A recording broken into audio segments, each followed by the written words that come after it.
Welcome to Trader Chat. It's Johnny Ward and Flynn Goward. It's the start of February, which means, of course, that Cheltenham is just over a month away. And Flynn and I have decided that we're going to talk a little bit about Starsports Antepost position this morning. What with last week having been so bereft of quality racing, cancellations, abandonments, postponements, and so forth. Sedgefield just called off belatedly after we started this conversation. Flynn, in terms of Antepost positions, is it a question that Star Sports are kind of worried about certain horses at bigger prices, or is it a question of if all these favourites like Shishkin, Envoy, Alen and all these horses win that you'll be in a bad position, or how is it looking at this stage? I mean, for an anti-post side of things, it's more about the ones that have shortened up, which we've laid at bigger prices. When we get to the day and once we're actually much closer to Cheltenham, it'll be very much about getting the favourites beat and the real short ones and the ones that shorten up in the market. I think the shape of the festival this year, I don't think we've seen it in the last couple of years with the real hot pots, but this year it feels like we're going to have quite a few, doesn't it? When we look back to kind of years gone by, when you had the Willie Mullins 4 on the Tuesday, and we had them days year after year, they've kind of gone missing the last couple of years. But it feels like this year that's going to be really important again with Shishkin, Envoy, Len, the real short ones, and the ones that they're going to want to go after, Monkfish. Those novice chasers look like real hot pots. So when we get to the day, it will be about trying to get those beat. But in terms of the anti-post book, it's about just trying to not lay too many that really shorten up. And when we do see kind of warm money for horses, really getting under them and not laying the same price over and over again. And that's been the real kind of challenge with anti-post. But in terms of what the books look like at the moment compared to last year, I'm much happier. When we looked at the anti-post books last year, I was a little bit iffy about our positions and the way that the book looked. But this year they look a lot more kind of favourable, and we'll kind of spin through those in just a moment. Yeah, what's bad, what's good, what's business been like as well? Because this is obviously Cheltenham like no other. Yeah, exactly. We've seen quite a lot of money for English-based horses. So there was the old sneaky hope that the Irish don't come over. yeah, exactly. That angle was being played a few weeks ago. We've seen a little bit less of it in the last week or so, but before that, it was real rife. And when we were seeing lots and lots of bets come through for the UK horses, people trying to snatch that angle that the Irish won't be able to come over, and therefore the English will be dominating the market. Just in terms of position, so firstly, looking at the Supreme, I won't spin through every race, but just some of the notable ones. So we've got a real nice position in the Supreme so far. We laid Flynn to Sacre really heavily when he was kind of well touted. That was a long time ago at 25-1. He actually ran at the weekend and ran pretty poorly. So that's a good position to be in, laying him. I guess the kind of notable one in the Supreme for us that's still kind of towards the ahead of the betting would be Third Time Lucky. Laid at 33-1 fairly heavily. That's now a 14 poke, but we haven't really got appreciated in the book, which I'm pretty happy with at the moment, considering he's kind of shortened up to be favourite there. Moving on to the Arkle, Hitman would be the one we've laid here. We've laid out big prices at 33-1. That's now a 16 poke, so it has shortened up, but not kind of too bad. And then Shishkin is obviously the other one that we've just continued to lay. We laid that as big as 5-1, 4-1, down to 7-4. That's now 8-11 Shishkin after obviously winning at the weekend. So those would be the two that we don't want in the Arkle. Champion hurdle wise, this would be our biggest liability of the week, Johnny. We've got Boover there for a good six-figure sum here. We laid at 14-1. Still a 14 poke with us. Obviously reappeared a couple of weeks ago. Didn't run too good. We'll be pretty happy with where we're sitting in terms of Boover there, but that'll be one that we definitely don't want to win when it comes closer to March. And I guess just touching on the other really big loser for us, that would be Cider Burley in the Stayers Hurdle, the other JP runner.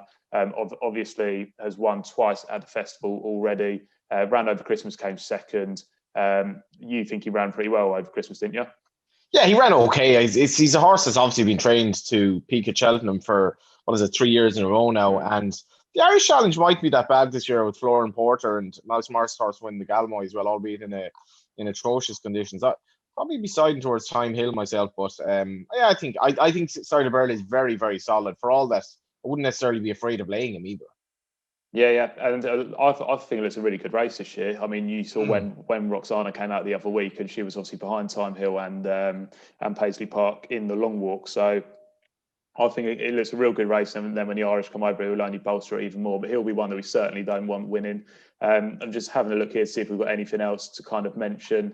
In terms of the Gold Cup, Delta Work will be a big loser there for us, along with Lost in Translation. Pretty happy with where we sit with those two.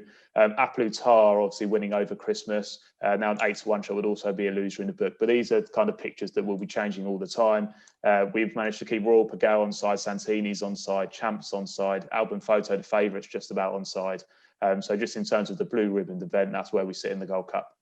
Yeah, the Dublin Racing Festival at the weekend will have a key role to play. Obviously, the Triumph Hurdle picture, I'm on French Seal. I'm not sure if he's going to run in Leopardstown, but how's the Triumph Hurdle market actually looking for you guys? Yeah, in terms of the Triumph Hurdle market, so we just saw a lot of money for Nassalam, which is the Gary Moore charge. So he would be the big loser in the book, the big bogey there. He's now a 12-1 poke. We laid 14. So even though he did get beat by Adagio, he's still shortened up compared to the prices that we laid him at. French Seal would be a slight loser, even though that we are under him. He's still a slight loser in the book, and so is Zana here. So all the kind of fancied ones at the front of the market are the losers in the book, albeit not to huge amounts. If we could get Duffel Coat or Quilixios to go and win the race for the Antepost book, then that would be pretty good for us here at Star. Yeah, and in terms of the week in racing, not a lot happening, obviously. How was the week? Cheltenham being called off was, I had to say, I felt a lot of sympathy for the course, given that the 12 months that Cheltenham has had, really. And obviously the weather intervened. But was it a busy week otherwise? It was pretty busy. Doncaster was kind of all the rage on Saturday. Everyone kind of was looking forward to getting a bit of Cheltenham on the telly, and it was really disappointing that we didn't get to. But as soon as they announced that inspection, you just knew that it was going to be off as soon as the early inspection was called. Just looking at Doncaster, so the Sky Bet handicap chase was won by Taking Risk. Obviously, that was a good result for us, winning at 40-1. The money in the Antepost books was all for the two JP horses. We saw quite a bit of money for the two JP horses. Especially Canelo. This was when Royal Pagao was potentially going to run, and then obviously when people found out that he wasn't going to run, we saw money for them. And then the money on the day was all for Captain Orr, who went off 4-1 favourite. So we were pretty happy with the result there. The Albert Bartlett River Don sprung quite a big surprise. They were 25-1, 50-1, and 14-1 filling the places. So we got the money there. All the money was for Ashtown Lad. That was the Dan Skelton horse. He was backed into 9-2 from 7-1. But he ran like a drain. And I mean, most of the fancy ones in that race just ran really poorly. They all went out like lights. It looked like a real sapping stamina test. They all struggled. And then in the Yorkshire Mares Hurdle, Miranda won that. And that was another good result, Donny. So pretty good across the board at Doncaster. Floressa was the most popular, backed into 2-1 from 11-4. Did go really well, just not well enough to quite get to Miranda, who kind of pulled away from them. But I'm not sure about that race being one of the best either. So not the best quality on Saturday. And that was kind of echoed over at Lingfield. I just wanted to touch on one race where punters did manage to have a bit of a touch at Lingfield. In the 12:35, it was a terrible result for us. We had punters gambling an eventual 66-1 winner in the shape of Red Evelyn. It actually drifted towards the off, but punters still got the money. It was bet from 14-1, 25-1, 33-1. It was actually going the other way. But punters managed to find that winner, and it won pretty easily in the end. It didn't make much sense to us. Obviously, the price was going out rather than shortening in, but it was a gamble, obviously well landed by the punters. So well done there. In general, since the difference of the SPs being returned in the method that it's been returned, since the bookies can't go racing, have you sort of been laying more bigger price winners than normal? We obviously had that 300-1 winner in Leopardstown last year. There's a general theory that if you're backing on the show now and you're backing at a bigger price, you're better off than where you were, say, this time last year. I don't know if we're laying bigger prices, but we're certainly laying more weird prices, which I just don't like to see. A lot of 14-5 about and 21-5 and all that type of gear. I'm not really. You're a man of the old values. I am indeed. I mean, kind of growing up on the on-course side of things and where we put prices on the board, Ben Keefe won't let me put 15-2 up or 17-2 up. It has to be 8, it has to be 7, it has to be 9. So if I put 14-5, I think I'd be lynched and I'd be out of a job. So those prices, those type of prices aren't prices that I'm certainly used to. In terms of big prices, you wouldn't typically see 300-1. You kind of don't go to them levels normally, but then these SPs are obviously returning that. So we are seeing those type of bigger prices, really, really big prices. But you have to get to that kind of real big price range to actually see them differentials. Let's move on to football. This time last week, Liverpool were out to 8-1, Flynn, to win the league, which was really extraordinary. Now, since then, Manchester United have picked up 1 point from 2 games. Liverpool have gone away to London twice, West Ham and Spurs, and won comprehensively both times, which all is building up to this big kind of Manchester City Liverpool game as, if not a title decider, something that's going to have a major bearing on it. What's the book like? Because Liverpool are now into fours, Man City fours on. It kind of looks like you probably forget the rest. Yeah, it's probably a two-horse heat, and that is absolutely fine by us because we kind of only laid Chelsea and Man United. Those were our two big liabilities. Chelsea was a huge liability at the start of the season, laying 14-1 and 8-1. Then during the season, obviously, we laid Man United at 40-1. I remember talking about that in previous weeks when we actually laid that. Man United now 16, so obviously that 40-1 still isn't a great lay, but when you're looking at the 100% book from City being 4 on and then Liverpool being 4-1, they look like the only kind of true runners there, and the only two runners, and that's absolutely fine by us. Obviously, the big match between them coming up is going to be absolutely huge. Both teams kind of resting players at the weekend, just gone in preparation for that game. So you think it'll be two full quality squads. I know both teams have got injuries, etc., but it's going to be a really good game, and that'll probably be a game that kind of sets the tone for the rest of the title race, I'd imagine. And what about golf? Patrick Reed, obviously up to Patrick Reed things at the weekend. Yeah, I know it was pretty horrible. It was pretty horrible to watch. I mean, he's got a real poor reputation for cheating and bending the rules anyway. Obviously, being behind the ball in the bunker a few months ago, and he was kind of brushing the sand away to try and get a better lie, and then he goes and picks the ball up here, saying the ball's embedded when it's actually bounced. What I would say quickly is it looked like Rory McIlroy did exactly the same thing on Saturday during his third round. It wasn't quite as well publicised. So that's a real good example of where somebody's got a bad reputation. Yeah, true. But there's a real good example of where maybe one didn't get as much heat as the other. But I think Patrick Reed fully deserved it purely for his past. But him going to win in the controversial style that he did wasn't a bad result for us at all. We needed Victor Hovland and John Rahm beat. So Patrick Reed, Captain America, going and doing the job. As much as I hated to see it, I like to see it for Star Sports anyway. And then just on the European Tour side of things, Paul Casey won the Omega Dubai Desert Classic. That was a really bad result for us. We had 25-1 pre-tournament, and he was a big loser in running as well. So not great on this side of the pond for the golf, but on the other side of the pond, it wasn't too bad.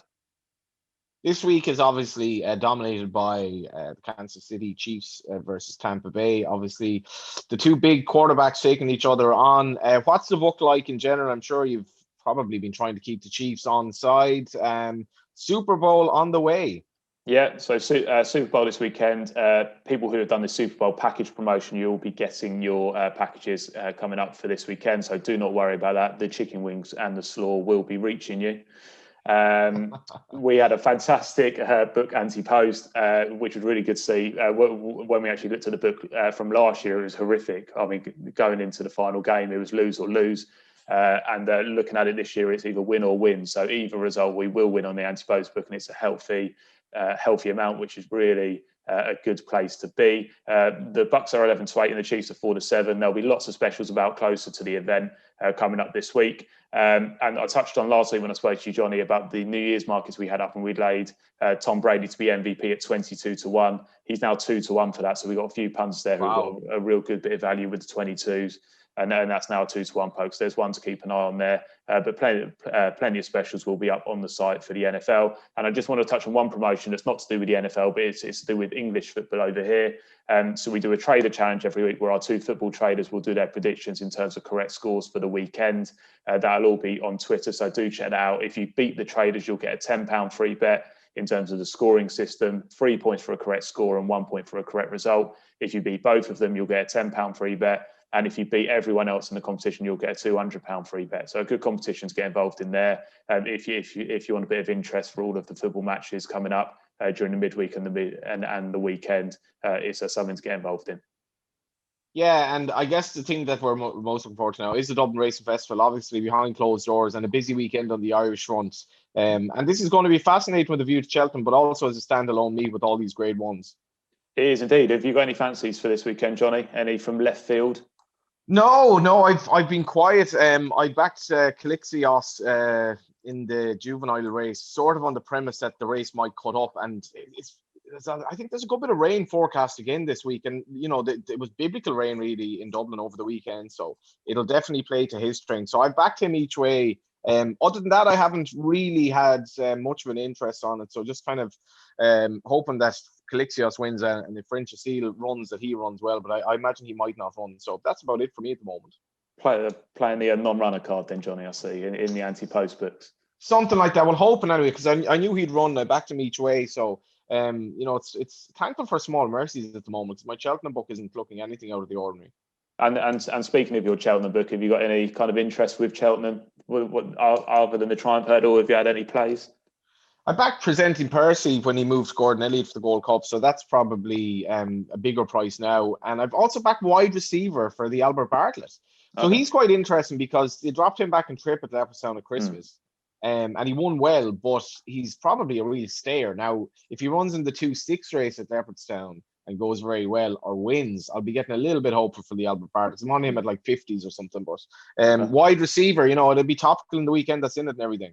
Yeah, and he's been touted to potentially go for is it the Martin Pipe? If not, so which is I mean, anytime you've done this, you backed. I was giving out about this during the week before we finish up. The diluting of the races and this new mayor's race. I mean, why are we doing this? And it's just they're gradually eroding into the old magic. You're on about the old prices and all that, but I remember the 3-day festival. It's just if it goes 5 days, I'd be very worried. Put it that way.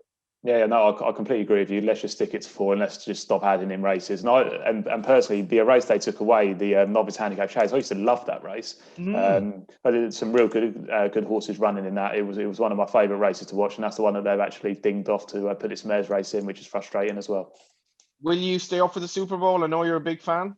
I'm not a big fan, so I shan't be staying up for it, but I'll be looking at the figures the next morning and delving into that. But I certainly won't be staying up and watching it.